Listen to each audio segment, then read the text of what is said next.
Is that a nod? We're on, Rob? Now we are. Hey, welcome back, and thanks for joining us for another edition of Real Estate Roundtable. As always, I'm Rob Moore, and we're joined by Mr. Jeff Echo Lichtenstein, owner of Echo Fine Properties. Hey, Jeff. Hey, good morning. And we have a great we've had some great topics over the past, man, I don't know how many weeks we've been doing this, but a while of Real Estate Roundtable. And today's even another important topic, and we're talking about why do a pre-inspection? I mean, why? What's so great about a pre-inspection? And we're gonna It's learn. like the worst thing in the world because you'll talk to somebody who's listing their house and you're like, okay, I want you to spend money doing an inspection of my home, and then the comment back is, well, aren't the buyers going to do that? Why do I want to be spending money? I'm trying to get money for selling my home, not be in the process of spending money. And there's a whole bunch of reasons though, to do so, and it ends up benefiting you at the end of the day. The first one is that you're if you think about it, when a buyer is buying new construction, so they're going out there and they're buying a Devasta product or a Culture product or whatever it is, they're getting a 1-year warranty. So they're very confident of what they're buying, and they know they can go back to the builder, and they know nobody's lived there before, so they know what they're going to get out of there. There's not a lot of mystery. There could be things that go wrong, and you could have a difficult builder, but for the most part, they've got a warranty in their hands.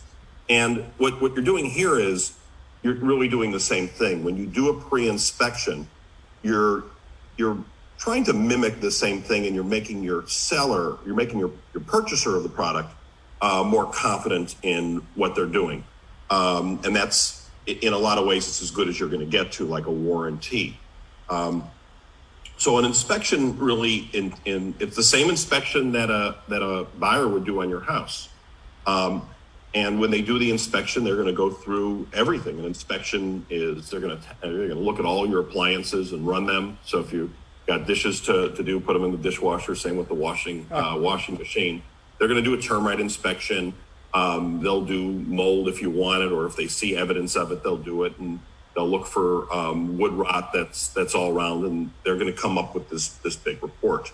So why would a seller want to do that?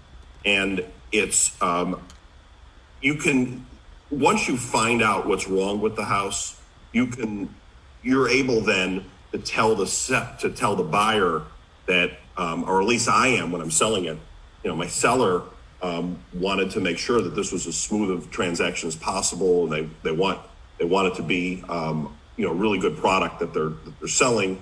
So they went ahead and did a pre-inspection, and they found out everything that they were supposed to find out ahead of schedule.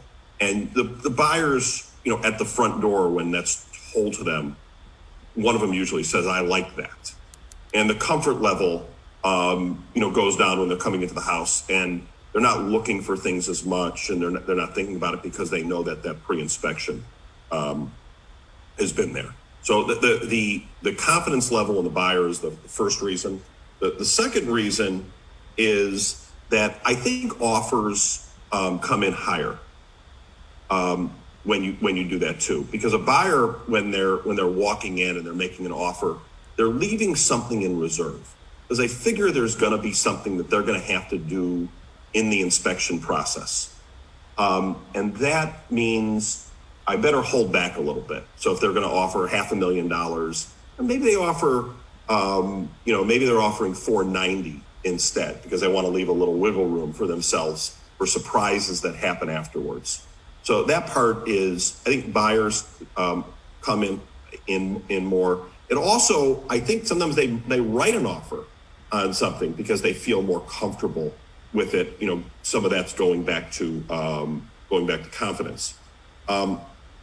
It also minimizes the risk that a deal can fall apart, or a big reduction could occur after the sale.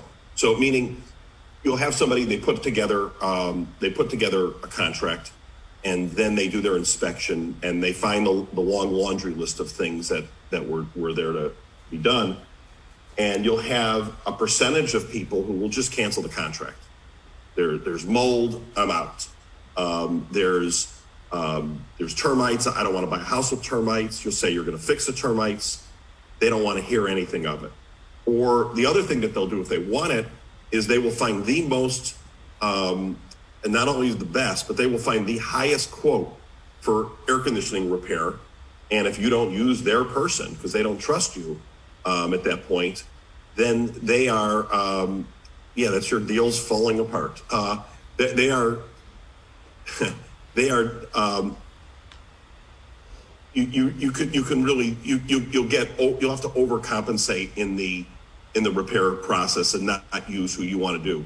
So if you find out some people who are pretty good at this, you can get them to fix it at their price. So when you get your list of repairs that you need, and every report's going to have it in the pre-inspection, you can bring in your contractors at your price and negotiate it and bring in somebody who can fix it at a reasonable price, and you're not rushed to do it the last second too. There's lots of stress that gets involved, and you've got to close in 3 weeks, and you've got to get all these repairs done, and then the buyer's insisting on who you use.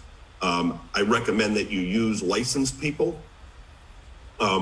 Buyers like to see, and a lot of them will write in that a licensed person does the repair. Not just some guy, off the street, who doesn't have a license, or the general repair person who's all of a sudden become an expert in everything, or yourself, who ends up doing the repairs and was on the roof, fixing the and that happens. And the last part I would say, Rob, is you have to do this anyways. So they're going to find all this stuff out, and a buyer's or a seller's will someone say, well, I'm not going to fix it. No. Well, the house then is going to be back in your lap, and if you're going to live there and not keep it on the market, you're not going to live with termites. You're going to want to get rid of them, or you're going to want to get rid of mold. If your refrigerator's not working, you're going to want to have a working refrigerator or an AC. So you're going to have to do it anyways. If you're going to put it back on the market, you have to do it anyways. So the next buyer is going to say the exact same thing. So by finding things out ahead of schedule, you're disclosing everything that's there to disclose, and people know it's reasonable. So it's all in the presentation of how you went about it. But people love when you go and you're disclosing everything for them, and you're really presenting to them a brand new house. Yeah. I just want to say, Jeff, not to cut you off, just so we know, for those of you watching, we have a good audience today on this morning on LinkedIn. So if you have any questions for Jeff about pre-inspections, please comment, and we'd love to answer those questions for you. Also, those watching on Facebook, someone commented with a football, which is awesome. But if you have any pre-inspection questions, please ask Jeff. That's why we're here. That's why we're doing this, to answer those questions for you. Jeff, I have one thing to say. I remember when we were looking at our first house, first time home buyer, and we went around and we looked at all different houses. And I didn't. I had a friend of mine's father who was a contractor in New York City for years, and he came on the walk around for some of these properties we went to, and I'll never forget walking around, and we had this house that we liked in Jupiter. And he's walking around, and it's there's things that need to be fixed up. It's one of those homes you get it, and you have to invest some time into it. But he's looking at like where the floorboards are at, and the trim that goes around the bottom there, and he took his foot and he tapped it against the floorboard, and it basically fell off, and like all this brown stuff came flying down. Well, there were termites. And the real estate agent that was in there did not like that he did that. But that was the end of that house. But we didn't have. They're gonna find it. Now when you have termites, you need to clean up after the pellets afterwards, because the inspector does not know if they're new or if they're old. Yep. So whenever I've seen people that had termites and they don't clean up after it. I've seen people make repairs of leaks and they don't. There's all sorts of methods to clean there's the freeze method was one, gas them out. all sorts of tent your house, spot treatment. There's all sorts of different ways for termites. But if you don't clean up after the pellets, it's the same thing with a leak. You need to paint the ceiling, and you don't want to just paint typically the spot. You want to paint the whole piece if when you're putting your home on the market. So we have a question. We have a question, Jeff, from Sure. Mr. France. I hope I'm pronouncing your name correctly. I'm sorry if I'm not. France Benjamin. He asked, "Do you find experienced buyers are more a point to purchase than less experienced buyers? More APT to purchase than less experienced buyers." Well, the more a buyer will purchase something, and remember, a buyer is purchasing, once every. That's not something that they're used to very much. So a buyer is purchasing once every decade on average. That's about what it is. So it's not like a product that you're going out and you're used to going on Amazon and making a purchase, or any product, even a car. You're really purchasing. A car you're really looking at on a every 3-4 years or so. A home, you're typically not in the rhythm of it, so it may take. For some people, it's every 20 years, or you do it and you did it. I've been in my home for 17 years. It's a long time at this point. So I think that because of that, they're not in rhythm. The more you're doing it, though, you'll get people, but they know the drill. They bought it for 20 years. Sure. And those buyers are more. They know what to look for. The more that they're doing it, they become more astute at it. But I've had people in here. They said, I've sold all these homes. I've never done a pre-inspection. That's a good idea, to do. I think also that if you get the real estate community out there, when they know the real estate community wants the deal to go through, a buyer does not want to have a deal fall apart because it's almost a bad reflection on them, or that's how it gets perceived in there. So if the deal goes through, they're going to have a smooth closing. So buyers agents love when you do a pre-inspection because they know there's not going to be surprises. Now, one thing that'll happen, and sellers say this, well, does that mean that there's going to be no inspection? It's about a 1 out of 15 will actually take the report and skip the inspection, but usually they don't. Usually they do the inspection, but you want the inspector to say, there's just not a lot here. This home is pristine and in good shape. And then a lot of times there's no negotiation over anything, and your deal goes through. So it's a good feeling. You'll also, a seller, it goes under contract. Everybody's really happy. They'll say to you, congratulations. And you say, no, don't do that yet. We got to get through all these other contingencies. And then the seller's anxiety builds up. And there's usually a 10-day period, and they're waiting for the inspection. The inspector's going to come, and they're like nervous the night before. What do I need to do? And it's like, you need to leave the house. And the last day, they said, can I get something repaired? It's like, it is what it is. Let's get the inspection. And then the inspection happens. And there's a really crazy anxiety usually that's going on in a seller's head because they don't want to have the house go back on the market and have it fall apart. And they've told everybody, this, and they've already in their minds also looking forward to the next buy at that time. So we have another question from Claire Smith, who asks, what if the buyer does an inspection and finds more repairs? Will seller be upset with me by doing a pre-inspection? Be upset with the agent? I'm guessing with the agent. Yeah, well, they can, but you want to pick an inspector who's a good, tough inspector who finds what they're supposed to find. But things can happen. I had a couple years ago, my air conditioning unit, both the compressor and the handler went out, and 3 weeks later, the water heater went out. Ugh. So within 3 weeks, it was like, I had the same thing. Yeah. So the day after you buy a house, something can happen. You don't know what that something is gonna be.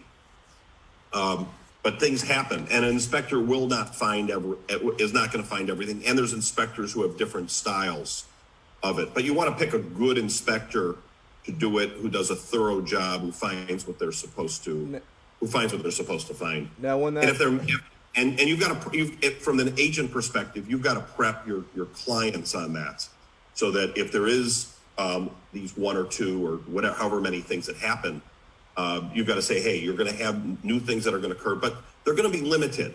Meaning, if there were 15 things that the inspector found, and there's another 2 things, and you've repaired, 15 of those things or 12 of those things, there's just going to be less on there. When you get a laundry list of a lot of things to do, the anxiety for a buyer starts to build, and that's when you get cancellations. I'm guessing I've saved over 100 deals over my career by doing pre-inspections. Now, and thank you all, everyone out there watching that's commenting with your questions. Keep them coming. If you have any more questions for Jeff, keep commenting. We love answering people's questions. So, you're talking about the pre-inspection, Jeff. Set up the pre-inspection. Is this a point where, and in my head I'm thinking, the seller's sitting there and watching this inspector go around and very carefully watching everything. Are they usually out of the house for that, or can they stay in the house while this is going on? Well, for a pre-inspection, for the inspection, you want to be out of the house. Yeah.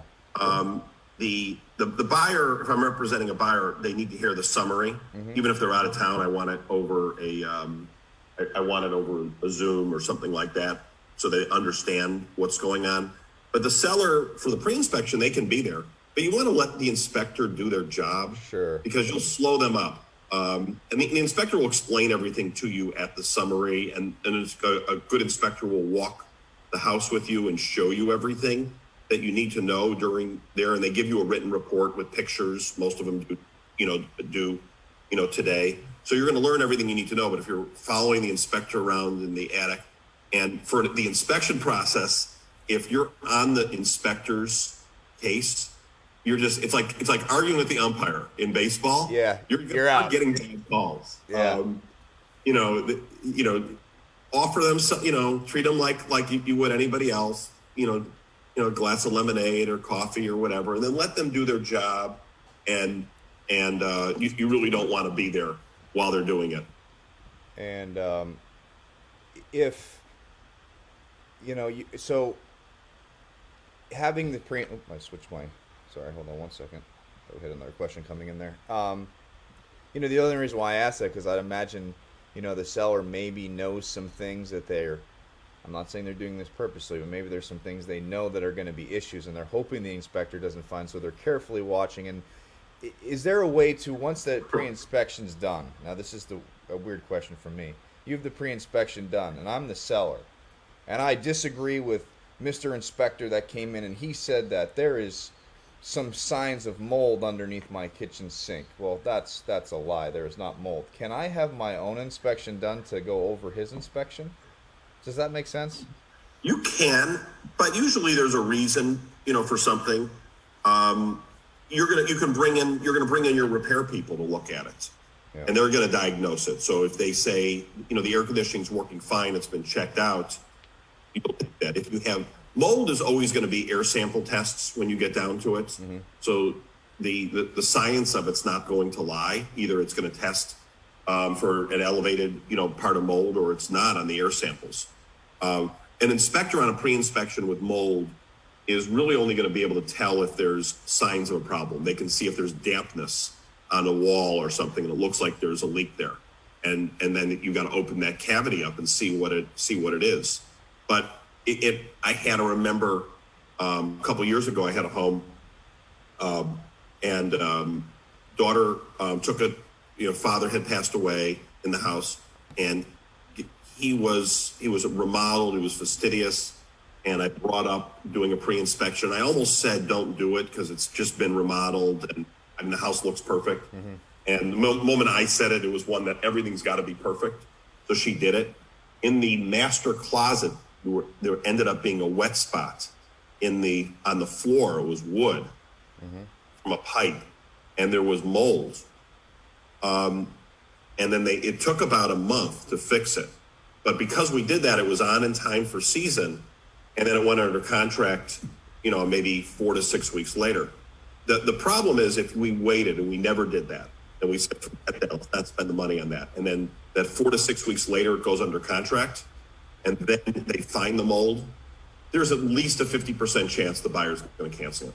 They don't want a house in there. They've got the house is full of mold in my head. I can't live in a house. Maybe it can be fixed. Maybe it's not. You know, they look at mold as the boogeyman. Is it still there even after it leaves and stuff like that? And so now you've got to put the house back on the market. Now it's March.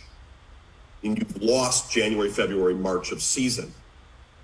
That's where, by doing the pre-inspection in that case, taking the time to fix it, not having it as any part of it, and then having a clean inspection report afterwards, that got that house through at the right price. The other thing too is when we get into seasonality, like when you're in January or December and your home is on the market, you can afford to turn down an offer that's not the best price. When you're in April, you're under the gun because the renters have left and the snowbirds are starting to leave and you're going into summer. When we're in a normalized market, that's typically what happens. So by getting everything done, you're in, if a deal does fall apart, you're also not under the gun. The other thing too is if you're in March and the buyer wants an outrageous number to fix it up, you have a lot of pressure to take it because now you've got to put it back on the market. You've got to go and fix the repair, and it's going to take you, you know, you're in season, so it may take longer. Maybe it takes you 6 weeks to fix the problem at this point. And now you got to put it back on the market towards the end of season with everything. And then the buyers want to know why, the new buyers want to know why the house fell apart. So the realtor asks that question. Your heart sinks, well, we had a mold problem, we fixed it. It runs into all sorts of issues. And every time I don't do it, I always regret it. And when you get into a seller's market, the sellers don't want to do it as much because the market's moving faster. So sometimes you give in and you don't push as hard. But it's a reminder that you really want to do it. When you're in a buyer's market or an average market, it's a must because you'll just you'll save too many deals and you'll have better prices as a result of it, and less anxiety, which is a big deal because anxiety is part of the process. What are some of the I guess what my brain's not functioning right this morning. What are some of the things that they find most at a pre-inspection? Like mold, you talked about. We talked about termites. What are some of the common things that usually are found? Well, there's a lot of little things that add up. But so if you have 15 things on an inspection report, I can predict 12 of them. And I tell this to every seller. You have sliders that don't open and close properly. You're going to have an AC differential. You're going to have your GFCIs aren't going to be up to code, or they're not going to trip. And these are all things, these little things that you can something's not the knob isn't tight enough. These are all things that a handyman can really knock out in a day for not a lot of money. But what happens is if you see 2 or 3 things on an inspection report versus 15, that's when a deal you only have 2 or 3 things to focus on. So it's not such a big deal. When the list grows, and they're going to get a 150, page report, you're going to get something, they're going to bring you this big book, your inspection report. It's going to make a noise like this. They're scrolling through 150 pages of stuff. And a lot of it's boilerplate kind of things. But then they're going to get down to the summary.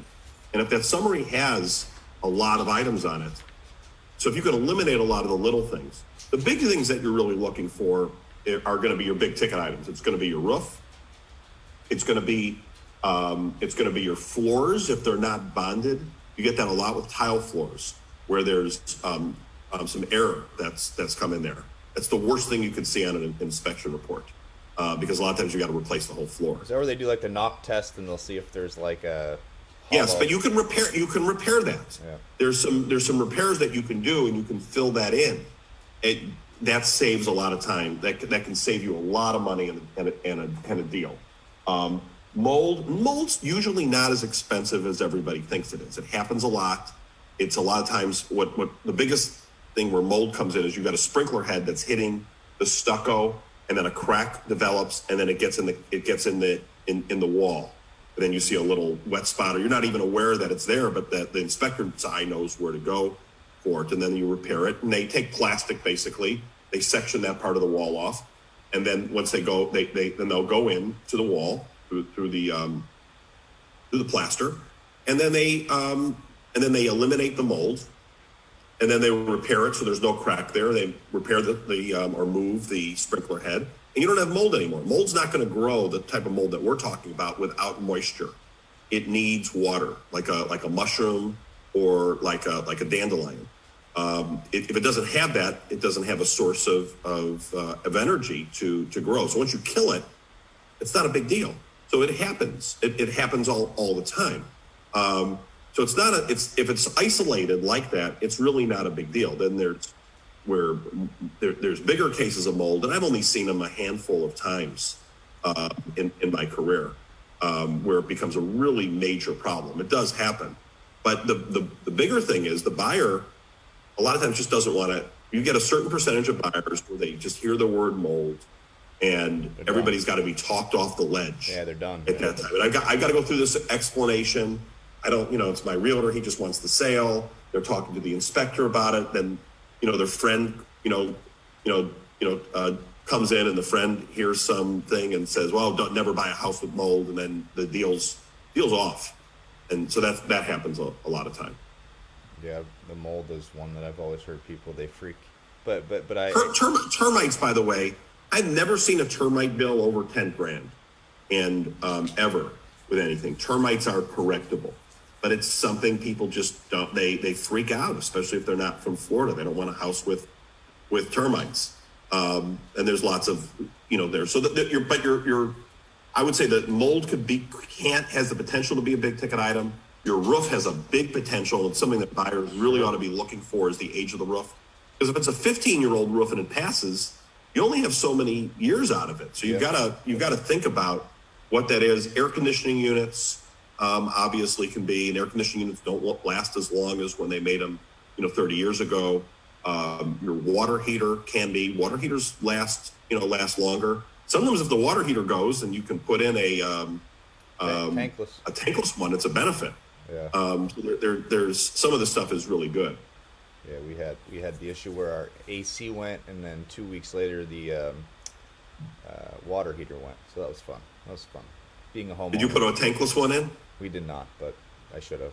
Being a homeowner. That was the best. It was like, well, there was hot water all the time. Yeah. So when Sam's taking the 40-minute shower, it doesn't matter. He can take it all day, and because you just run with hot water. So it's like, what have I been missing all this? Being a homeowner is fun. Being an adulting and homeownership is so much fun sometimes. Well, you don't want when that happens, that 2-week thing. That's what I went through. 3 weeks. It's like, why am I owning it? It's like, yeah. That was a rough period, but guess what? We're through it, and now we have wonderful AC, great water heater. But now I think there's a lot of options with AC too to get cleaner air, and they're backed up on a lot of those types of things. So this whole pre-inspection, Jeff, I mean, you're basically saving yourself time in the long run. I mean, it has to be, something be done. You're saving yourself, the seller too, I guess, but money possibly being left on the table there, or either or. And well, think of it this way: you're saving yourself. You're saving yourself. You're going to get more offers that are going to come in because you've done it.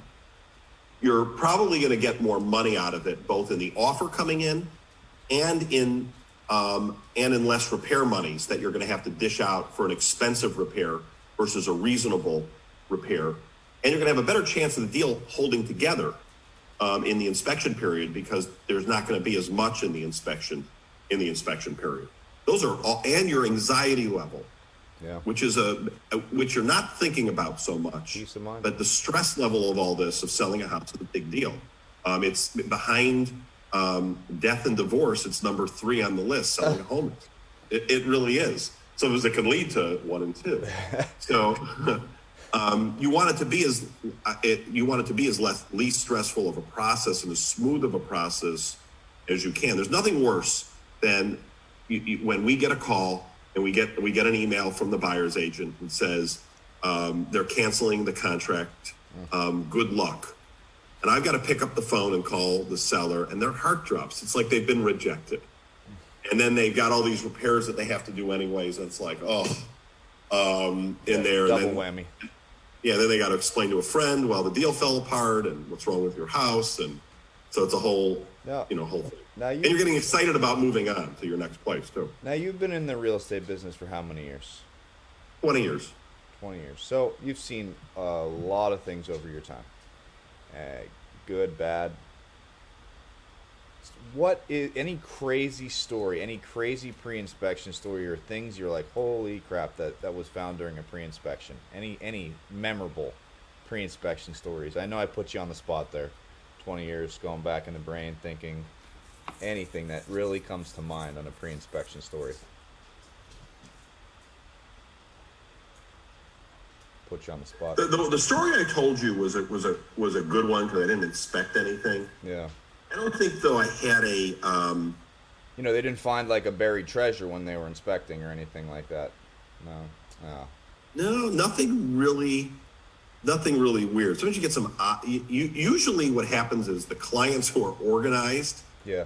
and that's who it's going to benefit the most, because the clients who when I'm talking to this, it's a logical conversation. So it's a very logical talk. So there's sometimes there's stuff in there. There always is, but they're on board doing that.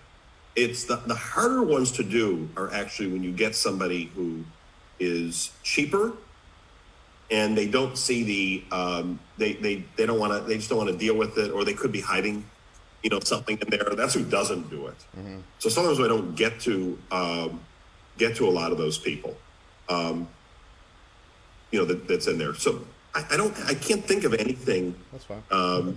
in there that comes to mind, but it could be Sunday morning too. I always think, we're talking about pre-inspections, and I think you've seen, maybe you haven't. Have you seen the Money Pit with Tom Hanks? Yeah. Him and his wife, they buy that house from that old lady, and she leaves, and then literally the minute they move in, everything falls apart. The electricity goes, the bathtub falls through the floor, the front door falls off, everything goes wrong. And I'm like, man, if he would have just got a pre-inspection on this house, they would have found out all these issues. I've sold homes where and there's no pre-inspection. I don't know anything, and people just buy it, and stuff happens. Afterwards. I had one house that it had a smell to it.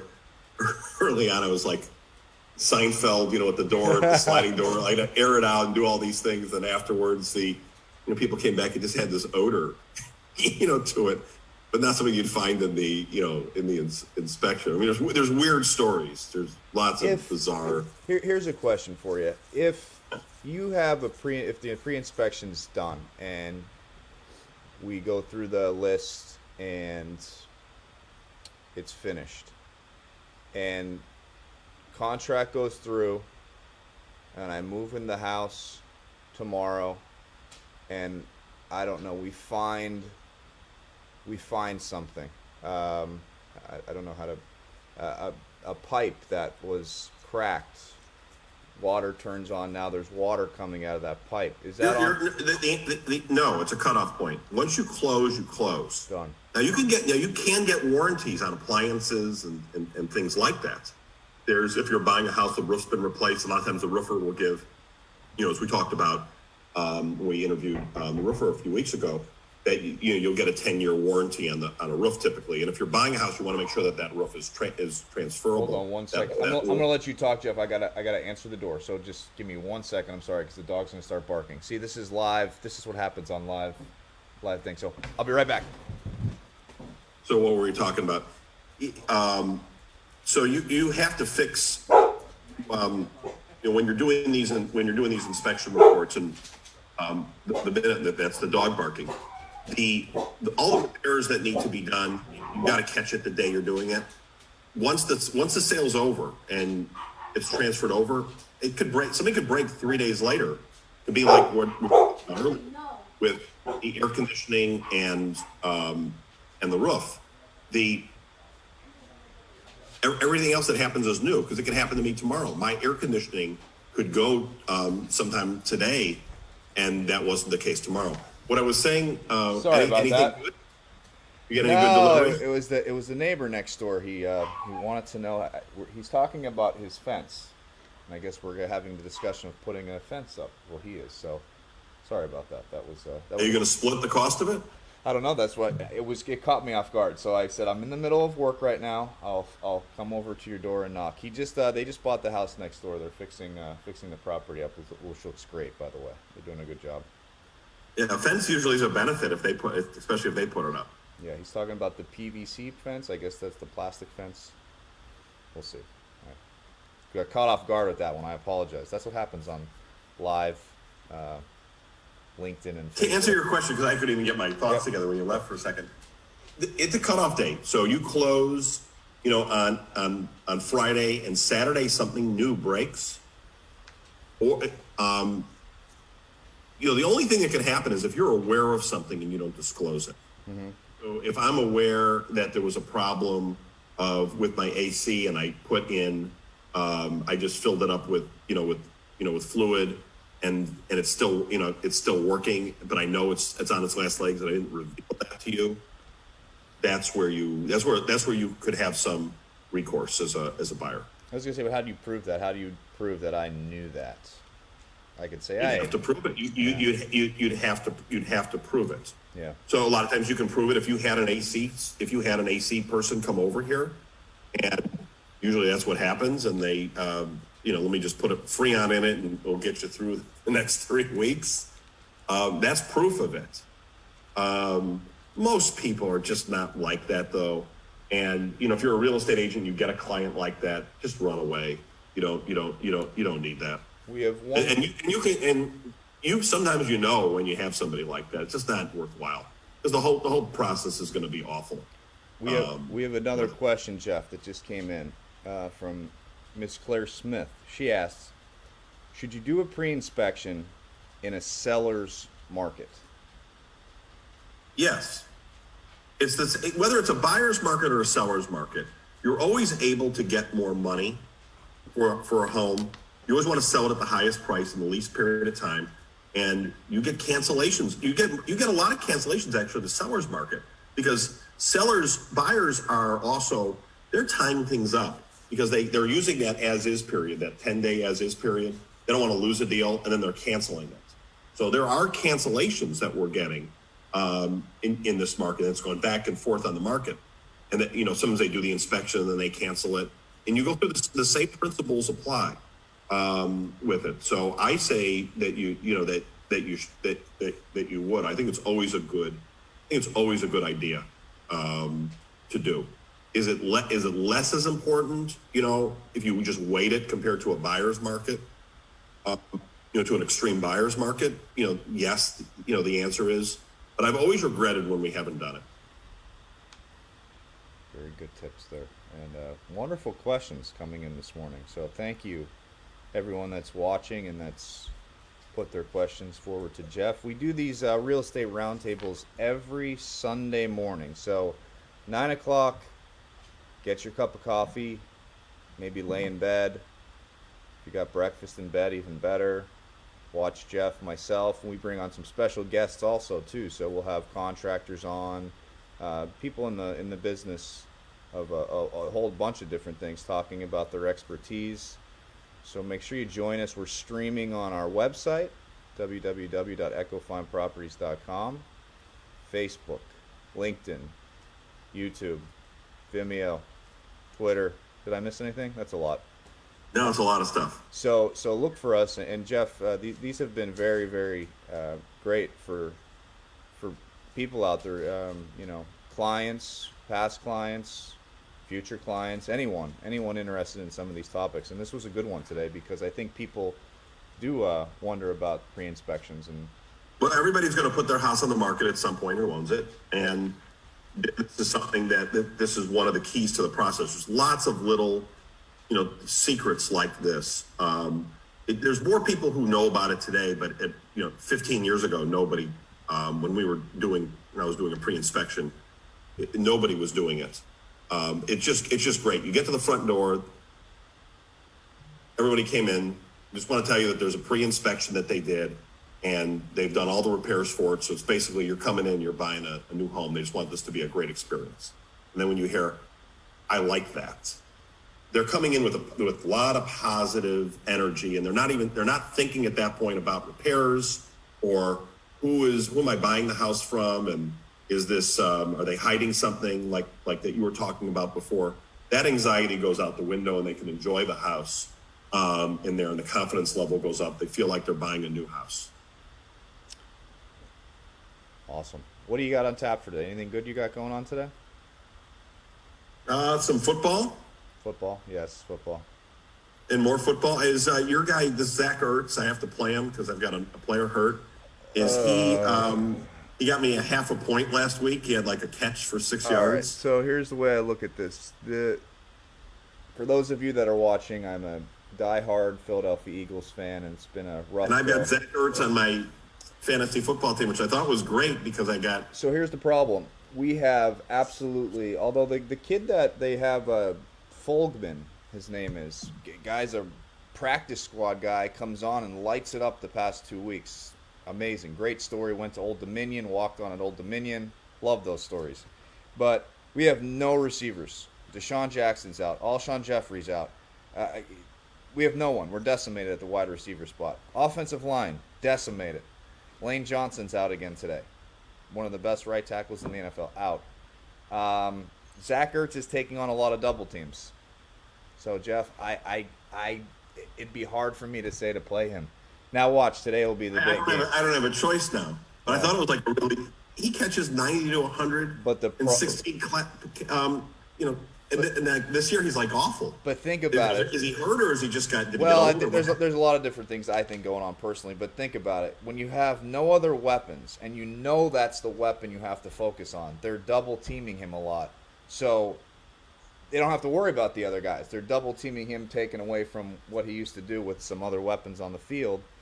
And before the season started, there was a contract issue. He wants more money. They don't want to give it to him. Well, that's not a good way to get money. Now it's not a good way. Now you got a very Now I think it's like Le'Veon Bell's situation. And now he goes to the Chiefs. Boy, oh boy, I don't know. It's going to be an interesting rest of the NFL season. The Jets didn't do too well with that whole thing. Sorry, Jets fans out there. So that does it for us today. I think again, check us out every Sunday 9 a.m. You can always check out our website, www.echofineproperties.com. So many tools on there. And you know what I forgot to do, Jeff? I'm going to put it in. I completely forgot. I got to put the link to our blog. So the link to our blog, you guys can go to the website, check out that. And join us next week. We'll come up with a topic. Usually Jeff comes up with an interesting topic during the week. And it's with Holmes, it's never ending. So there's all sorts of things. And this was great today. So join us next Sunday, 9 a.m. and bring those questions again. We love those questions. Jeff loves to answer those questions. So I think that does it, Jeff. All right. All right. Well, thanks for joining us, and everyone have a wonderful day. Okay. So long, everybody. See you later.